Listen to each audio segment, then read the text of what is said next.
Hello guys, मेरा नाम है पवन और मैं आपके लिए लेके आ चुका हूँ एक नया आर्ट वीडियो जिसमें हम ड्राइंग बनाना सीखेंगे, वो भी बिल्कुल बेसिक से। और इसमें आपको बहुत कुछ सीखने को मिलेगा। तो बने रहिए इस वीडियो के एंड तक और इसे लाइक कर लीजिए ताकि ये आपकी प्लेलिस्ट में सेव हो जाए। तो चलिए स्टार्ट करते हैं। तो मैं अभी मान के चल रहा हूँ कि आप लोग बिगिनर हैं। तो सबसे पहले बिगिनर को जो प्रैक्टिस कराई जाती है वो लाइंस की प्रैक्टिस होती है और ओवल एंड सर्कल की प्रैक्टिस होती है। तो ओवल एंड सर्कल हम प्रैक्टिस करेंगे और फिर उसके बाद हम आगे के स्टेप्स में बढ़ेंगे। बिकॉज़ जो ओवल एंड सर्कल वाली जो एक्सरसाइज होती है वो वार्म अप एक्सरसाइज भी कहलाती है। क्योंकि जब हम किसी भी लाइन को बनाते हैं तो उस लाइन या फिर सर्कल किसी भी शेप को बनाने के लिए हमको हमारे हैंड का फ्री होना बहुत ज़रूरी है। उसको वार्म अप करना बहुत ज़रूरी है। नहीं तो हमारी लाइंस जो होती हैं वो ऐसे ऐसे करके बनने लगती है। अगर आप किसी भी आर्टिस्ट के काम को देखेंगे, एक बार मैं फोकस कर देता हूँ। अगर आप किसी भी आर्टिस्ट के काम को देखेंगे तो आपको उसकी लाइन कभी भी ऐसे नहीं दिखेगी, ऐसे करके नहीं दिखेगी। जो प्रोफेशनल आर्टिस्ट होते हैं उनकी लाइंस हमेशा ऐसी होती है, ऐसी ऐसी। ठीक है, तो उनकी लाइन हमेशा स्ट्रेट होती है। उनकी लाइंस में कभी भी इस तरह की इरेगुलरिटी नहीं रहती। तो हमें इन लाइंस को अवॉइड करने के लिए वार्म अप करना बहुत ज़रूरी है। ठीक है, तो उस वार्म अप को करने के लिए मैं कुछ एक्सरसाइज बताता हूँ आपको। ठीक है, वो हमारा वार्म अप तो रहेगा ही और आपके लिए वो एक एक्सरसाइज भी रहेगी जिसे आप प्रैक्टिस करके उसे हम स्टार्ट कर सकते हैं। आपको एक स्केल लेना है, रूलर, और इसे यहाँ पर लगाना है। ठीक है, हमको स्टार्टिंग में इसकी मदद लेनी पड़ेगी लाइन खींचने के लिए सिर्फ। तो यहाँ पर हम लाइन खींच देते हैं और फिर उसके बाद आपको क्या करना है, इस लाइन के मुताबिक हमको लेना है, इसका रेफरेंस लेकर हमको ऐसे ही लाइंस को ड्रॉ करना है मल्टीपल टाइम्स। तो जिससे कि हमारा जो हैंड्स है वो मूव करेगा और इसको आदत हो जाएगी ऐसा मूव करने की।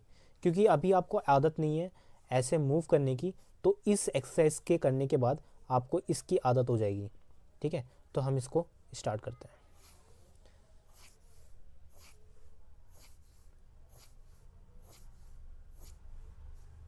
फोकस करो।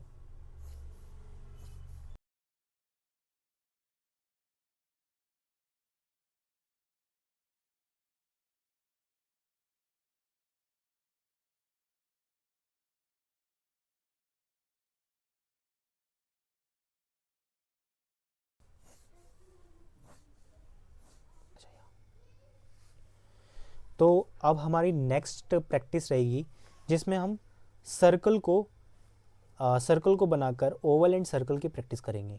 तो ओवल एंड सर्कल की प्रैक्टिस करने के लिए हमको सबसे पहले कोई भी सर्कल ऐसे बना लेना है और फिर उसके बाद इसके अंदर और इसके बाहर भी सर्कल्स को बनाते रहना है।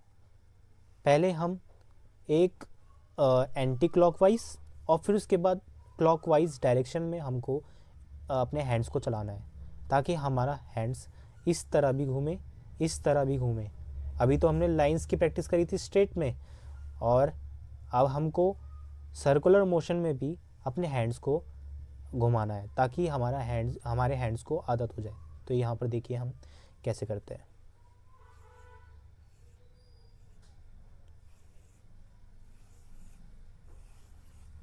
अभी एंटी क्लॉकवाइज है। ठीक है, तो आप ऐसे भी बना सकते हैं जैसे इसमें हम बिल्कुल पेंसिल को उठा के कर रहे थे। इसमें हम अब दूसरे तरीके से करेंगे तो दूसरे तरीके में आप बिल्कुल पेंसिल को उठा जाए भी कर सकते हैं, जैसे कि यहाँ पर कर रहे हैं हम।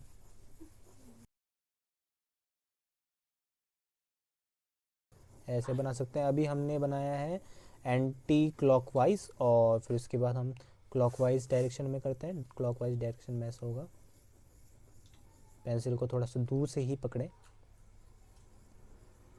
और कोशिश करें कि आपका हाथ टच ना हो पेपर पे, क्योंकि जो पेपर पे आप रख के वर्क करेंगे तो आपको फ्यूचर में दिक्कत हो सकती है, क्योंकि वही आपकी आदत हो जाएगी।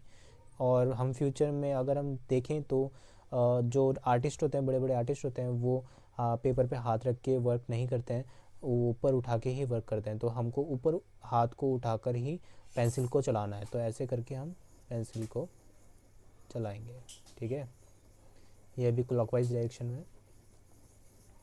तो ऐसे ऐसे करके हमको प्रैक्टिस करना है।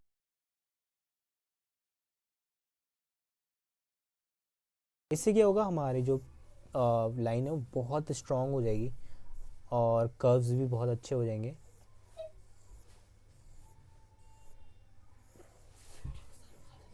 ठीक है, तो यही प्रैक्टिस है, आपको इसको प्रैक्टिस करते जाना है बार बार, और ऐसी प्रैक्टिस आप करते रहेंगे तो डेफिनेटली आपका जो हैंड्स है वो बहुत ही अच्छा हो जाएगा आर्ट के अंदर। तो ऐसे आप प्रैक्टिस करते रहिए, और फिर उसके बाद मैं और वीडियोस डालूँगा। कमेंट करिए, आपको किसी चीज़ में प्रॉब्लम हुई होगी तो मैं उसे ज़रूर सॉल्व करूँगा अगली वीडियो में। तो टिल देन बाय, थैंक्स।